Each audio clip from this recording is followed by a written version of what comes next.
people, it's your first man back again with another match preview. As always, if you haven't already, make sure you slap a like on the video, subscribe for more content. Everyone's links and socials are down below. Make sure you show them love, subscribe to the channels, all that good stuff. I will be doing a preview with Mike tomorrow at 8 o'clock on his channel as well, so make sure you subscribe to his channel and check it out. To be honest, I'm in enemy territory tomorrow, so I'm going to need all the love I can get. The Leeds fans were nice to me, surprisingly. I was expecting to get abused, but it didn't happen, so hopefully good things come from the Southampton fans. But that aside, further ado, let me introduce to you the panel. First and foremost, the homie, if you don't already know, the man behind the intro. We got Yusuf in the building. Yusuf, how are you, bro?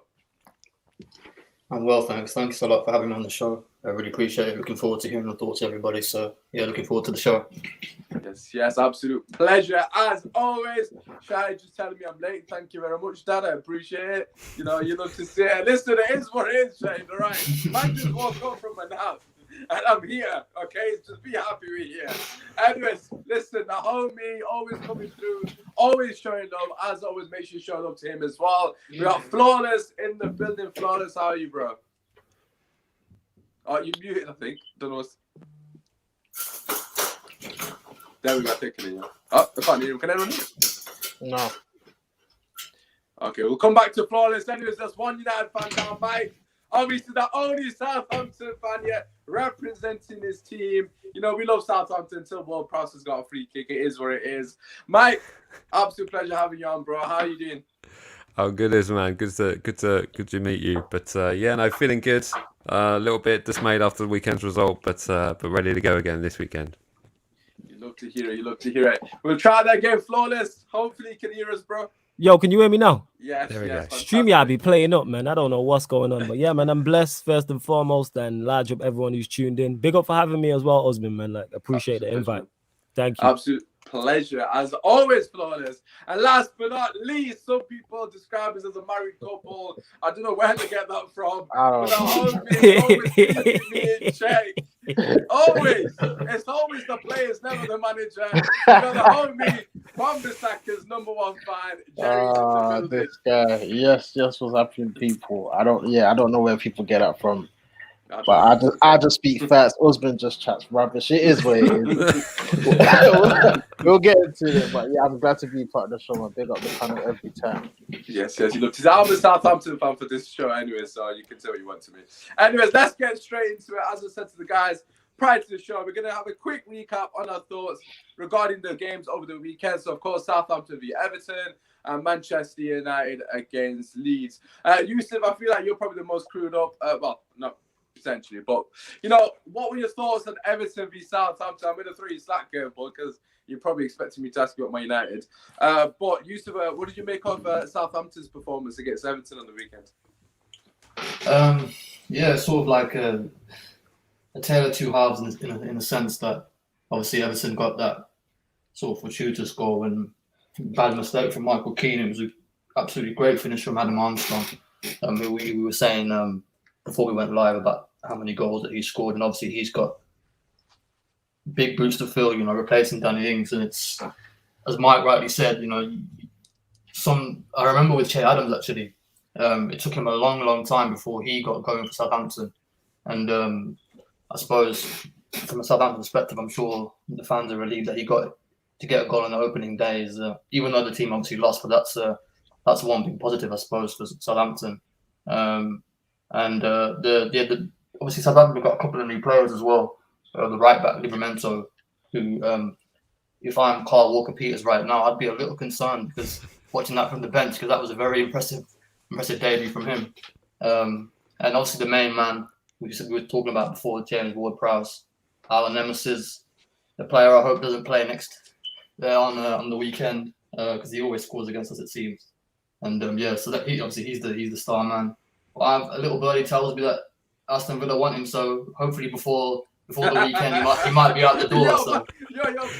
Dude, I'm right here. Oh my god. Seriously.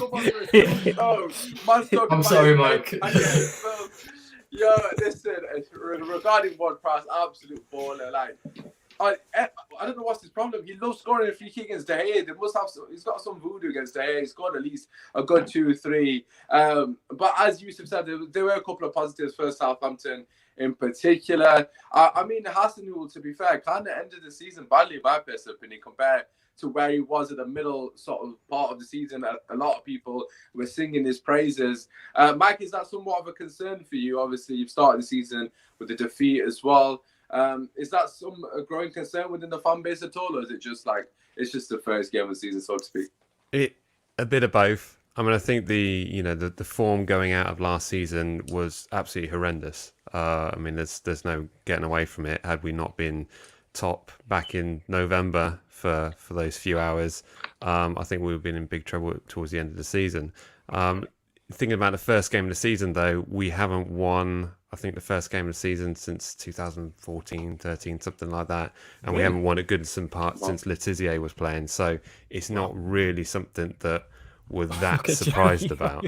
So, but looking Sorry, I don't mean to laugh. My bad, man. No. Sorry. That is mad. It's just hard facts. It's no get away from it. But no, I mean, I think, just my recap on the game in general, it started very positively. I watched the first half and thought, we've got this. And then the second half happened and Everton stepped up a gear. There was I thought it was a bit of a sloppy goal, a bit unfortunate, looping over the top and Richarlison sticks a leg out and it's in. The second goal from Everton was fantastic. It was a great goal. There's no escaping that.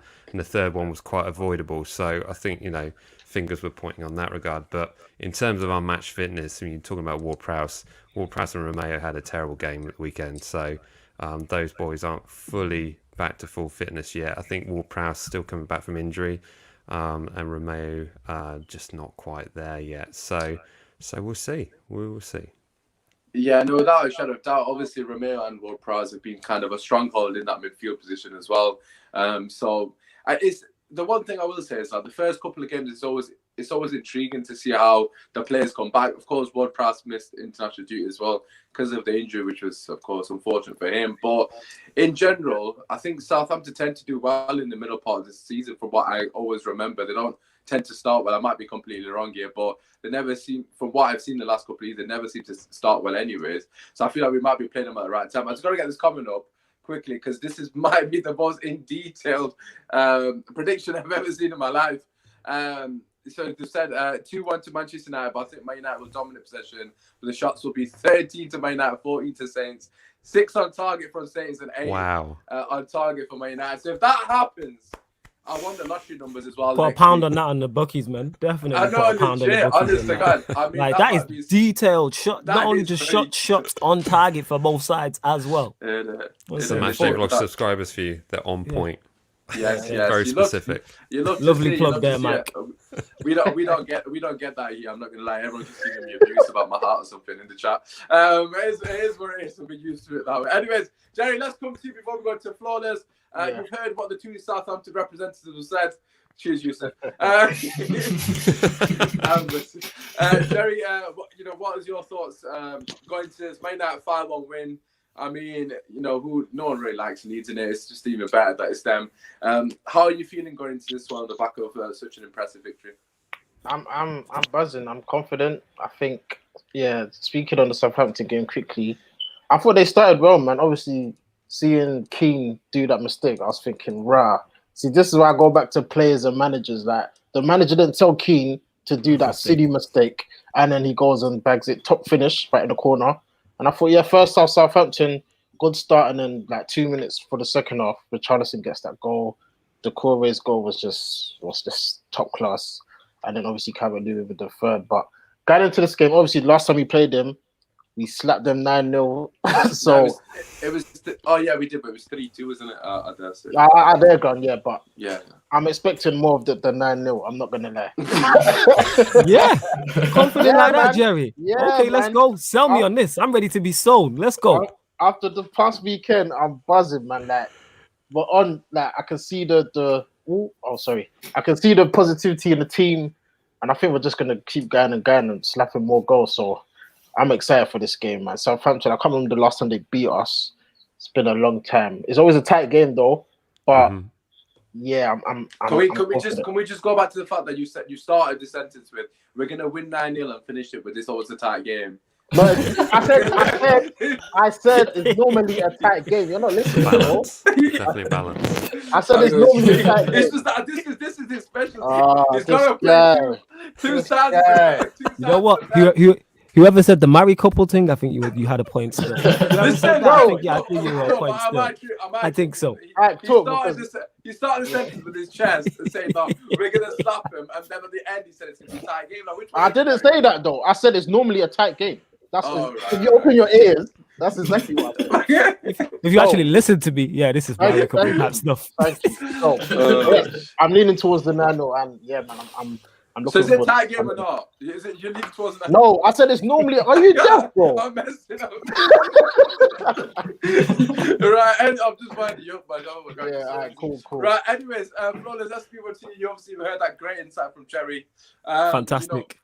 Yes, you love to see it. Mike's never coming back. Mike's thinking, what on earth is going on here? What are these Man United fans like? But yeah, Flawless, what are your thoughts on this so-called tight game? You know, obviously, the last one was 3-2. I mean, we needed a Cavani madness. I mean, I still remember his goal, the diving header. Like, I must have lost my head, like, literally, when he scored. But, you know, what are your thoughts going into this one? Like, as Yusuf said, you know, there was somewhat hard done by Southampton to an extent. Yeah, I'm very confident going into this game. Off the result we had, why would we not go there with confidence? And I think Southampton as well, obviously they're coming off the loss to Everton. And I think they're in trouble this season in regards to relegation. They've lost Ings, who's their goals. And also they've lost Vestergaard as well. Obviously, Mike, as the Southampton fan, will have more knowledge about that. But I'm looking at Arbiz, he needs to relax with all that still. You know what I'm saying? Like, that comment's a bit much. But yeah, like, I'm confident going to this game. Why is it much though? Why is it much? You know what it is? It's the rascal in it. If you would have said Ollie's at the wheel, I would have been like, yeah, it's the rascal at the wheel. I was like, that's a bit forward. You know what I'm saying? Like, it's one, but yeah, very impressed. Right, use like this show's wild. I don't know what's going on here. Hopefully the game's as entertaining as this live stream has been for the first 12 minutes. But yeah, I expect us to go to Southampton, and I think we should win. If we don't win and we don't look impressive, man will be disappointed. I'm saying, because I think they are there for the taking. I legit think they are. So that's what I'm looking for. I'm looking forward to it. And if you could pick a game, this could come back to bite me, but if you could pick a game to have after the one, you want Southampton, probably just at home. I'm saying, I think they legit could be in trouble this season. I can't wait to clip up this show. I know. Yeah. Hey, Mike, if you click on the show, if you beat us, just make sure you tag me, yeah? You know what I'm saying? Just make sure you tag me. That's all I ask. Yeah, but that's what I'm confident. Don't worry, Mike. I've written down the minutes for you, miss. I will send it over. But listen, Mike, I've got to allow you to obviously have a come back with that, because obviously, you know, Flawless kind of alludes that you're in trouble for relegation. You lost Vestergaard, or Lestergaard as they're calling him now. You know, you lost a couple. Yeah, you lost Danny Ings. That was surprising. I liked it from that. You lost Danny Ings, of course, as we know. I believe Bertrand is gone as well. I might be incorrect on that. I'm not sure. But you know, how are you feeling in terms of, you know, listen to my United fans somewhat disregarding your team going into this game to an extent? Yeah, I mean, I think, you know, looking back at that previous result, which ended terribly. I mean, you were catching us on a circumstance where we had lots of players out injured. So we had, I mean, everyone had a ton of injuries, but Southampton's squad is incredibly light. So when we have injuries, it's effectively at least you don't put petitions in, to be fair to you. You know what I mean? You don't get the petition. We don't have that, no. Oh yeah, no. Like certain other clubs. Yeah. But the mad thing is, you know, you look at the circumstance of what Leicester's done. I mean, a few seasons ago they beat us 9-0, and now they brought half our defence. I mean, you think about it in that regard, it's pretty mad. But when you look at the fact that the result at Old Trafford, we were also down to 9 men by the end of it. I mean, let's be honest. I mean, effectively it was a runaway thing. And then you look at the likes of Liverpool, who earlier in the season lost, was it 7-something to Aston Villa with 11 players on the pitch? 7-2. Oh yes, do you know what I mean? You put it in that regard, and you think like, okay, this is an open style of playing football that Ralph Hasenhüttl has. You know, he's not particularly defensively minded. You take 2 of the players off the pitch, what do you expect to happen? So I wasn't as dismayed by the United 9-0 as I was the Leicester one, just because, you know, it's happened before, but there were more things in that game that you're looking at going, well, we've only got 9 players on the pitch and half our squad's injured. So, but looking forward at the season ahead, coming out of last season, we were thinking, yeah, we can fight for European football. You know, we ended the season really strongly. coming out of out of the last season, we're thinking, do you know what, we take 15th right now. So there's an expectation from a Southampton perspective that is sort of around a more realistic kind of ballpark.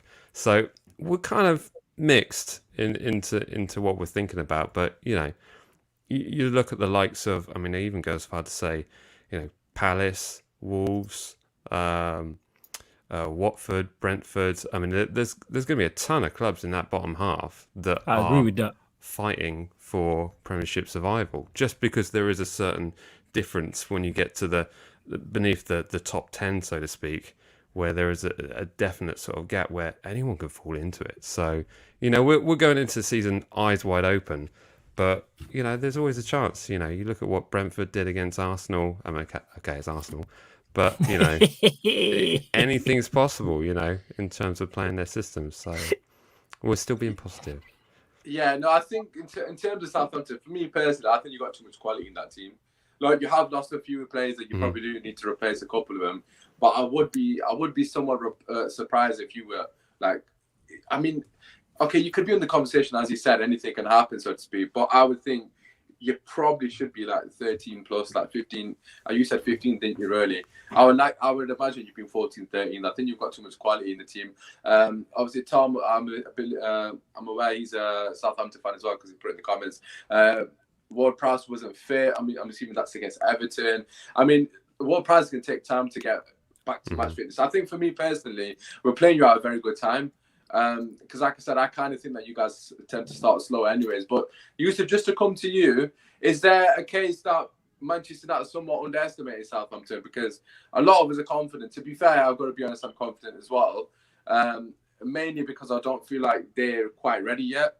As you said, you haven't got a huge squad. There's a couple of players that you still need to bring in.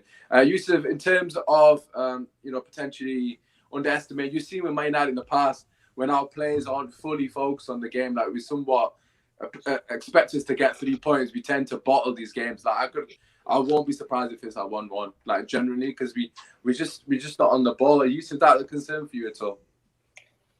I'm a little concerned. I agree with Jerry and what Florence was saying before, that I'm confident, but then just as you said, I think now I am feeling a little concerned just because of when you score 5 goals in your first game. I think Jerry was saying before that he was buzzing, and it's so true that I think we're expecting to just rock up to Southampton. We're going to like score loads and loads of goals, and it's going to be really, really easy. But I think Southampton will be defensively resolute. I've just got a feeling that it's going to be a really difficult game. I know we've got so much quality in our squad. Just to add to this, cheers up as always, providing the stats. Only 1 win in the last 5 at St Mary's before last season, 3-2 victory. A tricky place to win in recent times for Manchester United. Yeah, absolutely, and that I think sort of I know a lot of Man United fans, they'll focus on the 9-0, but as Mike rightly said, obviously they were down to 10 men early on, and then he was 9 men at the end of the game, I think, as well. So it's sort of like it's hard to look at that performance as impressive as it was. I'm a little bit cautious. But the one thing on my mind is telling me we're 26 games unbeaten away from home. So I have to feel, well, hold on. I should be confident that we're going to win the game. But as I said, Southampton will be looking at our tape from the game against Leeds and they'll obviously be concerned. So I'm a bit concerned. I don't know if Mike can correct me, but has Hasenhuttl ever played 3 in midfield and central midfield ever? Or does he always play Romeo or Ward-Prowse, or before it was Højbjerg when he was there, or I think Diallo played a lot of games last season in central midfield as well.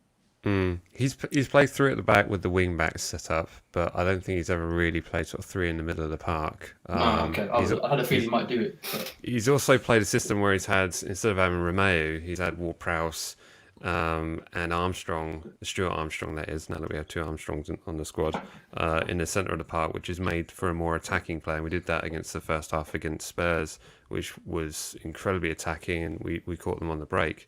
So yeah, that system has worked well for us as well. Yeah, I've just got to put this comment as well. Yusuf, that's why I only predicted 8-0 instead of 9. So coming to you, Florence, before I go to Jerry. Look, let's call a spade, isn't it? Man United absolutely flying.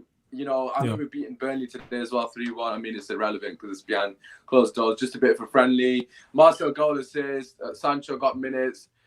Fred scored again. I don't know what's up to Fred. Goal scoring Fred, fam. That's what's going on. You know what I'm saying? It has to be done. It has to be done, man. But in terms of the confidence got to be skyrocket. A lot of our first team players, you could argue, didn't play as well, and we still convincingly swept away a so-called fantastic Leeds team. Like, surely, in terms of Man United going to this game, it's going to be 7-0, isn't it? Like, sure. I'm not saying all that. You know what I'm saying? Am I confident Manchester United win? Yes. I'm not saying 7-0. I'm not saying no 9-0. I'm not saying no 8-0 in it. I'm looking more so.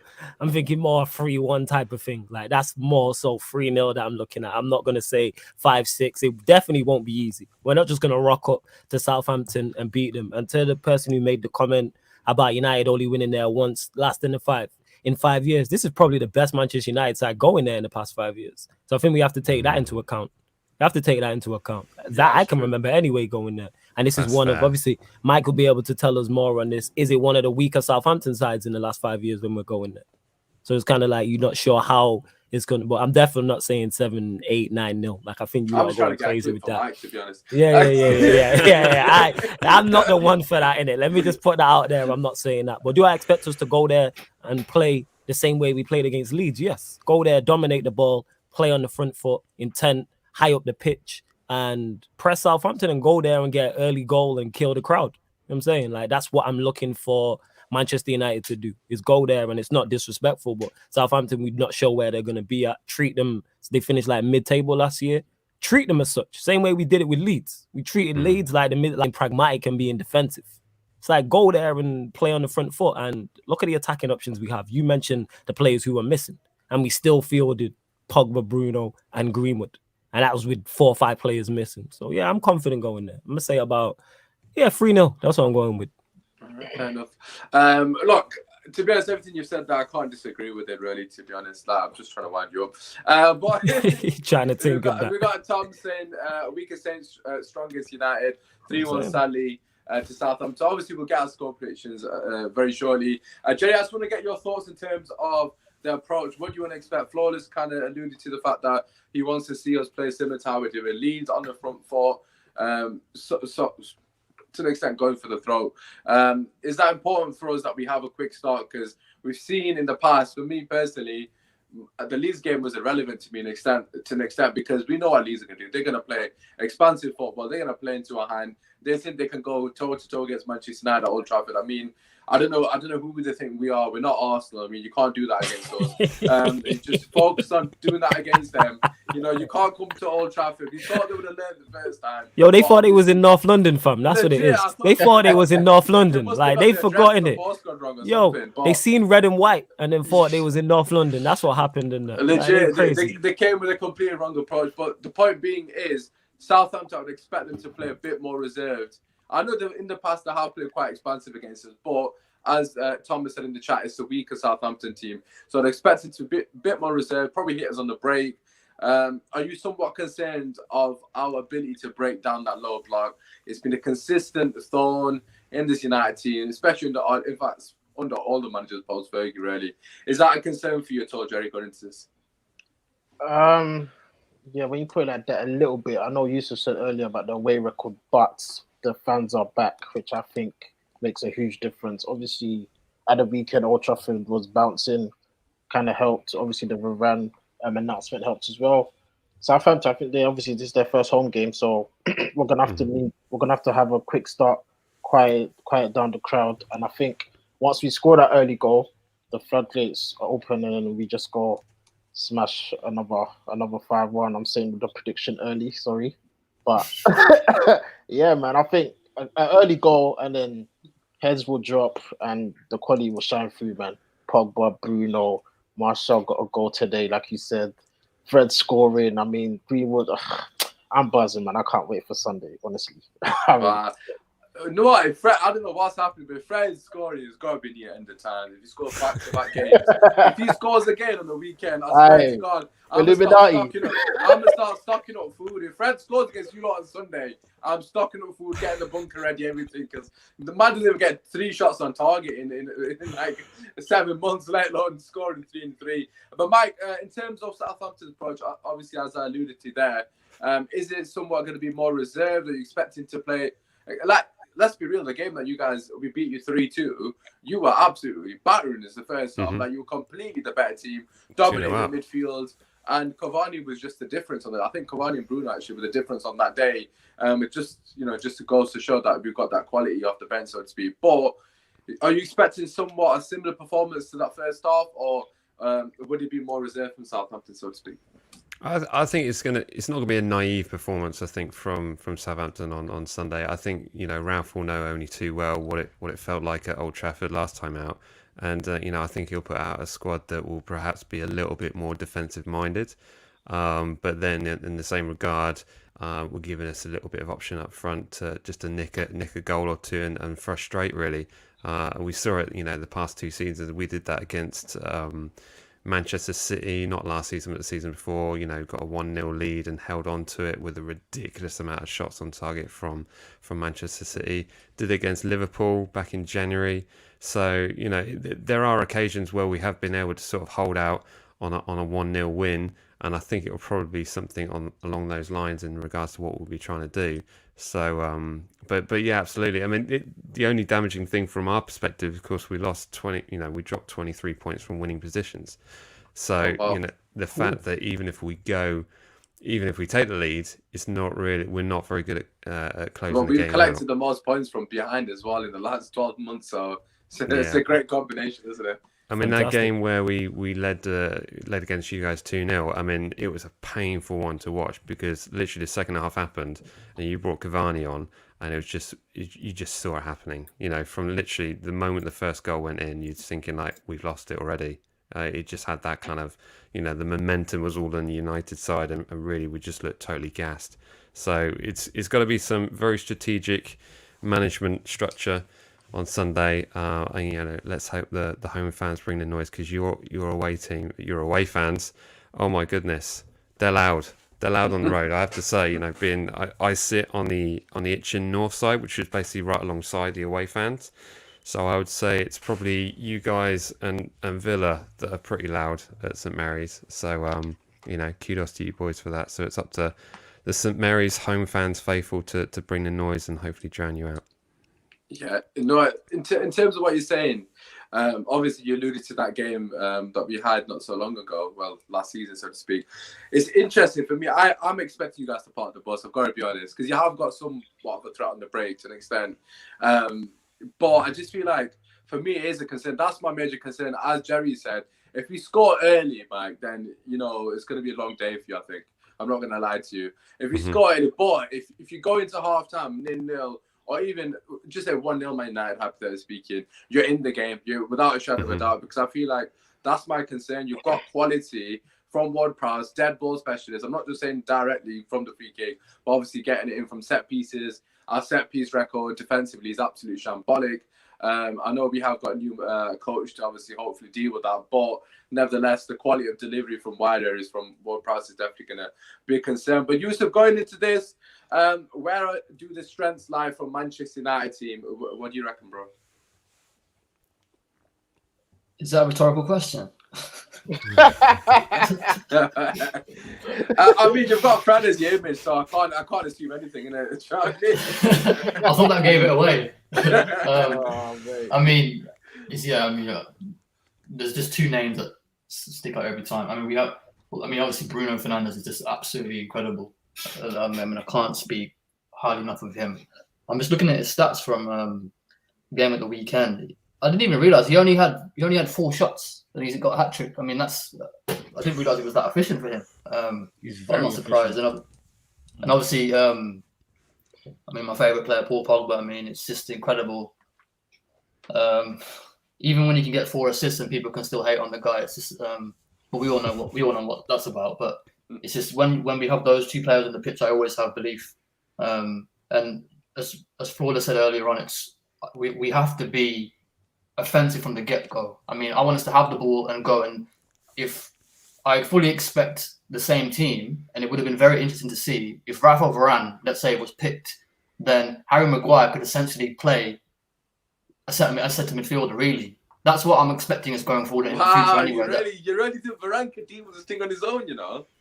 No. I'm not saying on his own. What I'm saying is when you play against certain teams that are going to protect potentially. Yeah. So Varane is so quick, and not just Varane. Luke Shaw is rapid, and Wan-Bissaka is the best one-on-one defender in European football. I'm not even having a debate about that. So in terms of recovery, so you can afford to tell Maguire, who's very, very good at carrying the ball forward. I think in the past, Maguire's good at carrying the ball forward, but I think he's a little bit reluctant against certain teams because he's concerned Lindelof behind him is not the quickest, even though Lindelof is a very smart defender. So I think it'll be the same back forward as the last game. But and also I think Mason Greenwood will have to shout him out. I think he's going to go on a good scoring run. And but I think that my concern from my perspective is that Moussa Djenepo, whenever I've watched him play, he causes problems, man. Honest to God. Either he's very good or he's not very good, and it's just I just think that when you play Man United, some players just come out of the shell and then they have a good start. And even though he's my profile photo at the moment, Fred could be a big problem for us because he gets drawn to too many fouls and Ward Prowse. I can't be seeing Bednarek coming up on corners and crowding, and don't forget David De Gea as well. Is a problem at set pieces as well. So absolutely. I'm a bit concerned about that. That's why I don't think it's as straightforward as I want it to be. I'm confident, but maybe not as confident as Jerry and Flawless maybe. I want to be though, but Djenepo's the guy. Like last game, I think he got subbed on if I'm not mistaken. He was running us absolutely ragged with his pace. Honestly, he was causing us problems left, right, and centre. So he's definitely concerned on the break if he's starting. I would assume he'd probably start this time. I don't know if you've got any other options there. But Mike, just to come to you, what are Southampton's strengths going into this game? What would you say? Well, I think in terms of our strengths, I mean, you talked about Moussa Djenepo though. I mean, he's a fantastic player, but he's also an incredibly frustrating player. Yeah. Because he'll go past someone you're thinking like, that was amazing. And then you're just like, pass now. And literally just keep going until he runs the ball out of play or he runs into another defender.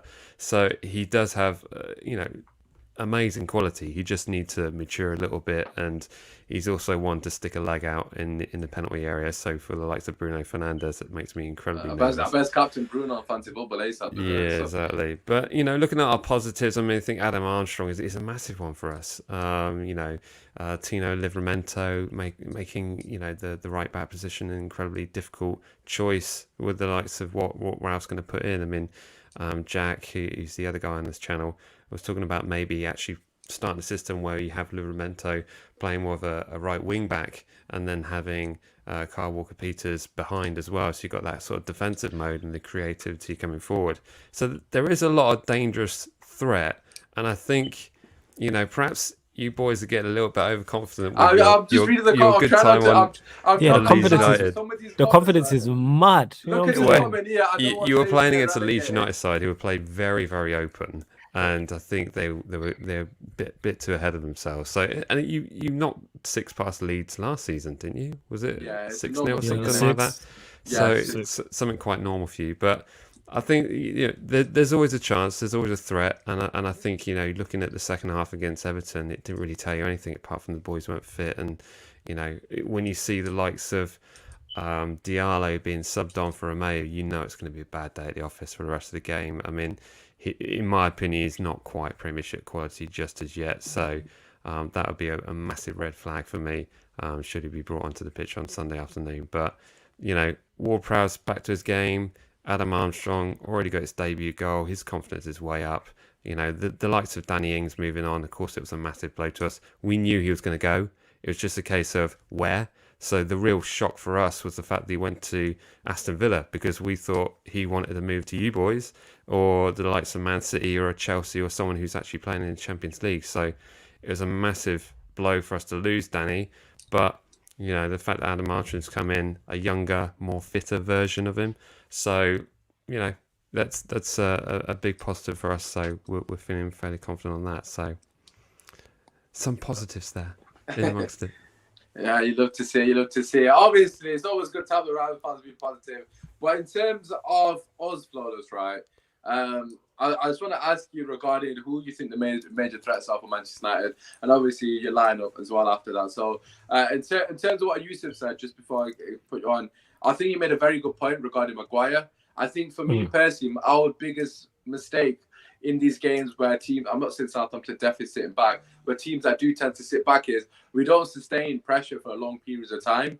Like we'll have a couple of attacks for like 5-10 minutes. I mean, they're not the first 10 minutes. We tend to be all right in terms of sustaining pressure as we were against Leeds, but nothing really comes of it. Like for me, the major concern is to not allow Southampton to settle. Of course, they're going to have the home fans. You know, the longer the game goes, they're going to grow into it. The fans are going to be open arms. You know, it's the first game back, if I'm not mistaken, with the full house for Southampton as well as obviously all other clubs in the league as well. I mean, the fans are going to be up for it, 100%. It's Manchester United.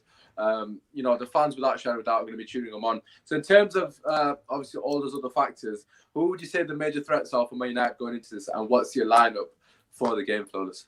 Of course, the obvious ones, Bruno, Pogba. You can't look past those two. When one gets a hat trick and the other gets a 4 assists, they're your two main threats going into the next game without doubt. Greenwood will start, I presume so. And I reckon, obviously, when you win 5-1, you can't really change the team. As much as we probably don't want to see McFred, we don't want to see Dan James. He'll probably Ollie will probably go with that. Personally, I would see that Jerry's already had enough. Personally, I would like to see the change. But if you're asking me what I think Ollie does, I think he goes with the same team. Simply because we won 5-1. I think we see that lineup. Would I prefer to see Sancho in ahead of Dan James 100%? You know what I'm saying? 100%. Would I go with who else? Would I change McFred? Maybe. You know what I'm saying? But like I said, they actually played well. So I can't be too critical. You know what I'm saying? Like, we actually played well against Leeds. Yes, Leeds played open, but we still had to deliver. How many times have we, last season, have Manchester United not played well when they were supposed to? Like, we've looked at it when the game was there for the taking, and we've not gone for it, and we're very critical. If we had drew 1-1 against Leeds, we'd be here criticizing McFred, talking about how they both need to be dropped for Southampton, how James needs to be dropped, etc. So when they play well on the flip side, we have to give them credit. So like I say, I probably would go in McFred again, but I love Sancho in it. So I'm definitely going with Sancho over James. But I expect Ollie to keep the same team. But even if he keeps the same team, I still think we should win. And like you said, the behind the closed doors friendly. So Martial's now got minutes. Sancho's now got minutes. So hopefully when they come on, they're more up to speed. If it is going wrong, we have players who can change it. And hopefully we see Donny as well. Hopefully we do see Donny. I mean, there's no point hoping for Donny. I don't think Donny's ever going to get a game. I mean, he played today, but obviously behind closed doors. Hopefully he does, man. Hopefully we don't know if it's factual or not. But Jerry, let's come to you. Obviously, you've heard what Flawless has said. He thinks McFred probably keep their place. He thinks they probably should keep their place. But Sancho comes in. I mean, I agree with Sancho definitely. Where do you sit on it? Who would you change, if anyone? Yeah, I have to agree. You know. Yeah, they played well, man. Like, I think you've got to reward good performances, and the midfield did exactly what they do as a pair. James definitely is coming out of that team, 1,000%. I'm tired. Like, even on the weekend, we all are. When we saw the lineup, people were talking about McFred. I was looking at James like, how is he starting? Like, what? Like, nah, man, James, there's just no quality. He's got the speed, Sonic and whatnot, but the quality's not there. So for me, the only change, obviously, Sancho comes in for me. I'm thinking of putting Martial in because he does love a goal against Southampton, but I think Greenwood, his performances at the weekend was impressive. Like the goal, the finish, his hold-up play, nutmeg. Obviously, Pogba should have scored. He would have got an assist. So I'm going to stick with Greenwood up top, and then Pogba attacking role, man. He has to play there. I don't want to see him in midfield again. I know against low block, we might have to change it up a bit, but getting 4 assists, you might as well just give him the free role again. So it'll be him, Bruno in around, and then obviously Greenwood, Sancho, and then Scott and Fred doing their thing. And yeah, man, yeah, that's my team. Well, it's not a bad team. Yusuf, just to come to you before we come to Mike, does Jay Lings not get a shout out? Because man's got 2 and 2, if I'm not wrong. What do you reckon, Yusuf? Does Jay Lings come into the team or not? What do you reckon? You know what? If Jesse had not got COVID when he had, it wouldn't have surprised me that he would have started the first game of the season. I just think that I know Ollie's talking up a lot. I think that's more of just when Ollie loves to lie when it comes to certain We need some players, money in it, basically. Trying to I think it's gas him up. Gas you him up. can't He's got 100%. But I mean, I personally thought Jesse Lingard has value because last time I checked, no one has scored more goals and assists than him since January 2021 in the whole of the Premier League. So this is not like a player that's coming back to us who's the same player when he went out on loan in the first place. He's come back a completely different person, and he was going through really bad stuff off the pitch. So it's I know you're joking, but just I hear a lot of Man United fans say, get him out of the club. I mean, Dan James, as long as Dan James ain't playing.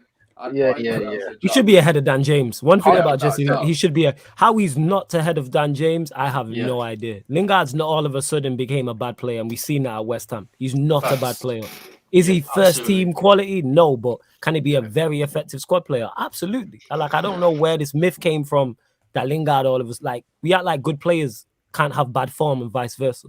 You know what I'm saying? We see bad players go through good form and people get it misconstrued. Like Lingard's still a good player, as we see. He was the most informed player in the league. Was he not top of the goals and assist tally? And he went to West Ham. So he went to a worse team with a worse manager and performed better. Make it make sense. Keep going. Make it make sense. Like it is. Make it make sense. People act like that shouldn't happen. He went to a worse team with a manager we deem not good enough. Who's not good enough with worse players around him. People will say, "Oh, well, people are more open against West Ham." He just looked better in general. Like I seen him. There was one of the games where he did a turn in the corner flag. I've not seen him do that at United in Yonks. Like people act like confidence doesn't affect players because he's supposed to be doing an interview with. I think with Jamie Redknapp, and telling all about like what's going on in his personal life. And I'm like, how come how come the manager and the coaching staff didn't spot that? There was times when he shouldn't have been playing. Because I know people who know him personally and knew that he was going through things. So how can you be with someone on the training pitch on a weekly basis and not notice that something is off the pitch? Give him time off. That's one thing Fergie always did. Give players time, take as much time as you need, because if you're mentally not on it, it's going to be hard for you to not be on it on the football pitch at times, obviously, for different players. But Lingard should be in the squad. How he's not, I don't know. Obviously, he got COVID, and did a West Ham player not put up a post on Instagram in the stories and say, Randolph, I can't wait. Randolph, he had to say, I can't wait to see you back. If he moves, it makes sense. I understand. Wait, why is Randolph even tweeting? I swear he's like the third choice goalkeeper. He's got time on his hands. If he's the third choice goalkeeper, he's got time. He's got time on his hands. I don't get that. He's got time on his hands. Of course, he's gonna be on social media. If I see Tom Heaton tweeting, I'm gonna be like, all right, fair enough. Tom Heaton for the #1 spot. Plus, respect to his name. Hey, we all can reach for the stars. We can all reach for the stars. But Flawless, what do we know about our manager though? Does he really care about the well-being of certain players? Look what he's done to Marcus Rashford. Marcus Rashford is now out injured. Whose fault is that? Is that Marcus's fault? Haaland. Hey, Yusuf, you talking too much sense in it. You know what I'm saying? We'll get called negative in that. You talking too much sense, right? We've never met, but we singing from the same hymn sheet. You know what I'm saying? Like, but we're not gonna go there. I never criticize Ollie, by the way. Like, I'm not an Ollie in or an Ollie out. I just want my club to do well. But one thing I will say is that there's a reason why Marcus Rashford is out. There's a reason why Marcus Rashford didn't play for his country more. It's not like it didn't just happen out of thin air. Like, it was overplayed. Like, it's just, and if Jesse Lingard, as you're saying, that you know that he was going through stuff off the field and he was still getting picked, you got to understand that self-belief and self-confidence in a professional sport, if you're not at it and you're going out into a Premier League game, you're finished even before you got on the pitch. Absolutely. And now with fans back as well, it's obviously it's even trickier now. Obviously, last season it was there were no fans until the end. So, but Jesse Lingard, man, I'm just glad that he's back and with a smile on his face again. Because at the end of the day, no, not even at the end of the day. At the start of the day, people are human beings, and you have to respect that. And there's a lot of banter in football. Oh, he's not good enough. Get him out of my club. Like, people batter Phil Jones every single day. He's a human being first and foremost. Don't forget that. He could be going home at night time, and you never know what he could be going through. But people are making memes with him, taking a mick out of him. Like, I see how it is, but just remember, don't be tweeting mental health week when it's mental health week, and then go back and check your tweets and see what people are saying about different players. So keep it real. Well said. Cheers, Yusuf. I know I'm gonna have to give you a clap. Very well said, Yusuf. Very well said. Phil Jones needs to bounce though. I'm just saying. You know what the thing is with Phil Jones? He lives in Pushki. Like, he's not played in Yonks. This guy seems to be happy collecting his check. He's not like he's not done a Tom Heaton. He's not done a Tom Heaton and gone, I'm here to fight for my place and that. He's just happy collecting his check. You know what I'm saying? He's not said nothing. Is it He's not said 150k anything. or something like that? 100 It's something, it's not a bad day. Holding on to the number 4 shirt. You know what I'm saying? Does it? You don't even see him in training pictures. You don't even see him. That's the mad thing. Is he there? Oh, was he there yesterday? Because Varane and Sancho were there. Man was like, let me pull up and see the new players. He was like, let me see the new man. Then photo with it. A quick photo, and man's gonna be out. Yeah, he's gonna be out. He took a picture. Yeah, man. I just took a picture in that. Like, that's what it is with Phil Jones. There was a picture of Phil Jones walking alongside Varane. I couldn't stop laughing. Yeah. Like, fully swapping shirts, were they? Number 4 in there. It was quality. You gotta respect him. I love that kind of stuff. And that's the thing with Phil Jones. That's what makes me think he's cool. Because like I said, he's not said anything. And then when he came out and said what he said about the testimonial about only my mum and dad would show up, that lets you know he knows where he's at. I like that self-awareness. I love that self. There's nothing more than someone who is self-aware. He said that himself. Can you imagine if he said he saw it out? Oh my God. Yeah, man. I said only my mum and dad I'd would show turn up. up. I'm not gonna lie. I would definitely turn up for Phil Jones. He's got Premier League medal, mate. Like he's got Premier League medal. I mean, it's not easy. I asked Gerald about that. But anyways, let's get on to Mike. Let's get your team down, obviously, and then we'll get everyone's score prediction. I mean, we've got quite a lot of the score predictions, anyways. But Mike, what's your team lineup for the game on the weekend, mate? My team lineup for the game would be, I reckon he's going to go with the goalkeeper position is really tough. I think he may go with Forster in goal. So Fraser Forster, and then Romain Peru in the left back position. In the middle, in the centre backs, I reckon it will be a Salasu and a Bednarek. I think Stevens might be dropped to the bench for this one. And then in that right back position, it's hard to take Livramento off the pitch after what he did on Saturday. So I see him going straight back into that right back position. Out on the wing, starting on the left, I can see Gineppo starting this one.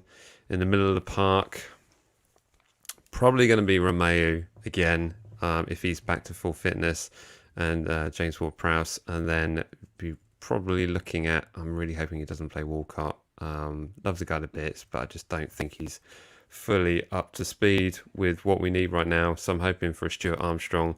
And then up top, it's going to be Shea Adams and Adam Armstrong up front. So that's who I think. And just a quick caveat, I thought it was amazingly amusing to talk about you guys, whinging about your lineup that's just won 5-1. I thought that was brilliant. You were just criticising players that were just beating the team 5. I was just like, what is this like? What is this? Like, we're spoiled, we actually spoiled. What is this world? I get this all the time. Like, we're so spoiled as football fans because, it's the so-called mid-table teams like yourself, obviously, like Crystal Palace, flipping Brighton, Arsenal, those teams. Hey, Usman, on a serious note, Arsenal, I don't know about Arsenal mid-table, like they could be legit in a relegation. Like legit, like we running bants and running jokes, but we could do like they got Chelsea, they got City, they could be 0-9 going into the international.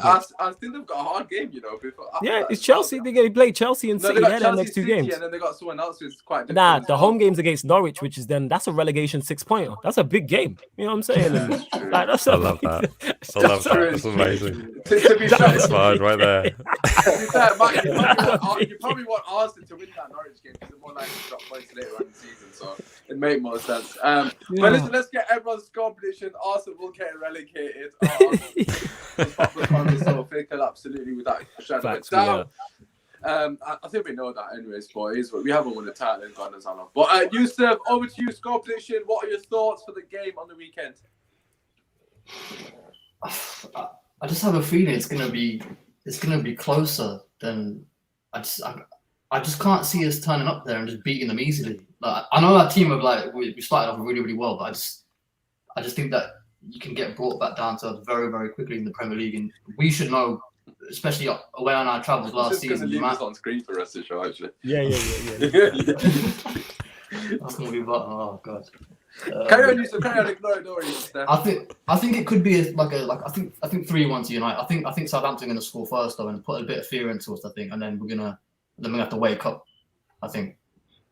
Yeah, no, I think that's definitely my concern as well. The fact that we're not going to be fully on it. I think we seem to see that a lot against the so-called teams that we expect to win, or lesser teams, whatever you want to call it. We tend to struggle at the start of the game. But Flores, what do you reckon, bro? I know you've already given your score prediction, but you're sticking to it. Yeah, I'm sticking to it. 3-1. I'm confident going into it. Like Mike spoke about Southampton maybe being a bit more pragmatic and a little bit more defensive, which I think if Oli goes with the same lineup, that plays into our hands. It was like you still got creativity there with Pogba, Bruno, and Greenwood, and Martial and Sancho to come off the bench if it is the same 11. So yeah, I'm confident. Do I believe it will be easy? No, I don't think it will be easy. But I'm still expecting a good performance and our confidence to be sky high going into the next game. So that's how I'm looking at it. So yeah, go with it. Southampton will put up a fight. Like you say, first time fans have been back in St. Mary's for however long, so they're going to be up for it. It's going to be rocking. That's why I said get an early goal to kill the crowd. But it won't be easy. But do I expect us to win? Yes. You know what I'm saying? No one else will probably go goal down and come from behind. And make sure you tune into Mike's matchday vlogs as well. So I'm going to tune in. Obviously, if you beat us, I probably won't. But no, most likely I'll tune. Obviously, going to support the content. Shout out to Ali as well. Obviously, didn't have to donate. I appreciate it. Sancho Sunday, let's go. Jerry, we don't need to come to you. Me and Jerry said 5-1 again. 5-1. Oh wow, 5-1. I mean, okay. I mean, I will definitely tune into Mike to watch matchday vlog if that's the case. Mike, what's your score prediction for the game, mate? My score prediction is I'm gonna go for a 1-0 Southampton win. Oh, okay. Because I'm straight with my heart. No, I'm gonna go with an Adam Armstrong goal, and it's gonna be something special. So yeah, an Adam Armstrong getting a goal, and then us being resolute at the back. All right, fair enough. I'm going to stick to my position. I think it's going to be a boring watch. I'm not going to lie, but I'm going to say 3-0 Manchester United. I think it's going to be a decent day at office, clean sheet. Hopefully goals for Bruno Fernandes because he's my captain, and just a couple of Pogba assists. I mean, obviously it would mean he hasn't got fours as soon as won't be happy, but it is what it is. But anyways, make sure you slap a like, subscribe to the channel, show love to everyone. Their links are down below, the social down below, their content links are down below as well. Subscribe to the channel. Before we go, as always, Yusuf, first and foremost, let the people know where they can find you. Also promote your music, because you did do the intro for myself, which is absolutely sensational. That was tell impressive. The people where they can find you, my guy. Yeah, we're not talking about me. Everyone go and support Usman Talk United. Go and support Jerry. Oh, I love that. I love that. I love Mike. Match day. I watched a bit of Mike's vlog before we came on. It was absolutely brilliant. I'm definitely going to tune into that on the weekend. Go and support Jerry United team. So all these guys are putting out great content. Everyone go and support these guys, man. These are better than the mainstream people you see on the TV. So please go and support them and show them love. See that, people. You need a Yusuf in your corner, people. You know what I'm saying? You need someone who's gonna gas you up like that. Like he's a real one. That's what you need. Yusuf's the home. Even though if you lied about the end bit about we're better than the people on the live season, but I mean, accept it. I mean, we're better than students, obviously. It's not difficult, is it? But, it's like when he speaks, I can hear music as well. That was beautiful. I just loved it. Thank you. I'm going to shout him out anyways. Obviously, Yusuf is a regular on the channel as well, so obviously make sure you show love on the Kojo Show. And like I already said, follow him on Produced by Yusuf. His link is down below for all your musical needs. Look, he made that beat from scratch. That's all I'm going to say. Unbelievable talent. Flawless, over to you, brother. You've got about 1 million shows, so it might be here for a while. But do your thing. I'll show it from you. No, don't show it. Let the people know, my guy. People follow me on Twitter and Instagram. That's me, Flawless, and make sure you subscribe to Sarcasm City TV on YouTube and on Twitch. We cover so much football, basketball, current affairs. It's all a bit wild. If you're easily offended, it's not for you. Obviously, the jokes and the banter and the agendas be running. So yeah, man, just make sure you subscribe to Sarcasm City TV, like I said, on YouTube and on Twitch as well. You'll see Osman over. He's been over there. I need to get him back on the channel. Actually, it's been. And the Love Island show, you've forgotten that. Ryan will be in the comments. There's also a Love Island show that goes on, so they recap and talk about it. I'm actually not on that show. Let me just put that out there. But yes, Ryan and the rest of them and the girl, and yes, quality. People enjoy the show. So it is. Well, so. Yeah, people seem to enjoy it. Wait. Are you trying to zoom me out? Like, I don't understand. I don't get it, bro. Like, I watch Love Island. What's the time? It's about to start in 4 minutes, so you better hurry up and wrap it up. I said he's trying to draw you out, I said you better wrap this up. Wrap your stream, man. So there is a Love Island show. Like I said, check it out. We cover so much. So you can watch it, Jerry. That's all. Yeah. He's just reminding you. That's nice, man. You know what I'm saying? That is like an other half. Just to remind you. I see the married thing in it. Whoever said that. But yeah, make sure you subscribe to the channels, people. Like I say, shows covering a lot. You know what I'm saying? We got United show, Chelsea show, Liverpool, Arsenal. There you go. You got Spurs show coming too. There you know go. What I'm saying? Promote the Love Island show. We got a new viewer. Yeah, you're right. I forgot in it. because I'm not personally on it, I legit did forget about it. I'm not gonna lie. I don't forget it because thank you, Osman. You know what I'm saying? See, the same way I bigged up Yusuf is the same way you need an Osman in your team as well. 100%, bro. Got you, Chief. Yeah, but Jerry, over to you. I've got a feeling you're watching the Dortmund game. I'm not gonna lie. Yeah. Royce just scored us 2-1. Great goal. All right, top. What a goal. Anyway, yeah. Wait, before you continue, who are Dortmund playing? The Super Cup, isn't it? What's the score? Wait, are Bayern Munich losing? Nah, they're winning 2-1 still. Oh, yeah, you were about to tell. Yeah, he was about to get. I was about to get on to snap my mates. I was literally about to message him. I'm my guys. Most I'm gonna get abused as well if he loses, but it's what it is. But Jerry, anyways, shout out to socials, my guy. Twitter handle on the screen. United team took on the YouTube, and obviously Osman talks United on a regular. Love Island's about to start. So guys, thank you for watching. Subscribe to the channel, like the video, and all that good stuff. Big up, Mike. Nice to meet you. I'll be subscribed, and that vlog I'll be watching very closely when we pan past. In the vlog, there's gonna be some hidden if Southampton beat him, Mike, if you remember, please take a shot at one of us. It'd be hilarious. It's all love. Yeah, make sure it's Jerry. He said 8-0. Mike, anyway, shout out your socials. Obviously your channel as well, my guy. Thank you for coming on. Yeah, cool, man. You can find us all on Matchday Vlogs. We've even got a TikTok account with a few clips that got over 1 million views. So that's got a bit of success there as well. So you can find us on the TikTok and over on YouTube. So like million man Mike, you know. Let's go. All right, I see. Yeah. Go on, Mike. Million man Mike and that. Do you know how much money 1 million view gets you on TikTok? Yes. £16. So drinks on me. Let's get another million. That's drinks on you at the game. You know what I'm saying? Whoever you go with is like, that's drinks on you. That's drinks on Mike. Legit. Fair play, man. That's unbelievable. We've got a couple of love comments from Mike, so thank you for coming on. Cool. Obviously, shout out to Mike. First and foremost, came on, the only Southampton fan. We respect it. Hopefully, we weren't too harsh. I mean, I tried to be as impartial as I possibly can. Taking the punches. As I said, I will be on Mike's channel tomorrow at 8 o'clock. Make sure you check that out. Like I said, subscribe to everyone's content down below. Make sure you show them love. If Spurs Unfiltered just joined us, bro, you have to watch and repeat. We're just wrapping up. Make sure you slap a like on the video. Just before we go, Kojo show is tomorrow. I believe Houston and Abdul is going to be on that one. And then Thursday, we've got 10 Manchester United fans coming on, including Bob, Beeks, Jerry, myself, all the Never a Foul boys. I mean, it's like Royal Rumble. We've got about 5 Ollie outs and 5 onions. I can tell you that one's going to be an absolute madness. There's so much agendas there, including Martial FC and Sell Martial. So that's just going to be a madness. That's 8 o'clock. So make sure you tune in for that one. But apart from that, it's been your boys, man. Hopefully you guys have enjoyed the show.